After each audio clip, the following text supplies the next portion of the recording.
নবীর একটা আদর্শের কারণে জান্নাতে যাবে। সিরত মানি আদর্শ। আর এটা আমরা কদমে কদমে মুহতাজ।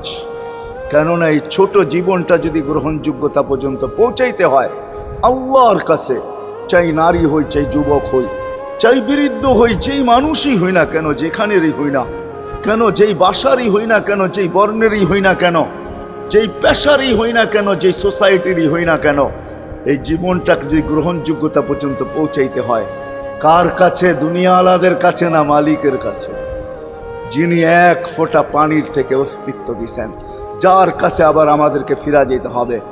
পালানের কোনো সুযোগ নাই। এই জন্যই কোরআন আমাদেরকে বোঝায় আইনাল মাফার। আল্লাহ বলতেছে কোথায় ভাগবে তুমি, বলো কোথায় ভাগবে? কবির কথাই সত্য, যদিও নাকি পালাও তুমি আকাশেতে লাগিয়ে সিঁড়ি, সিঁড়ি লাগাও যদি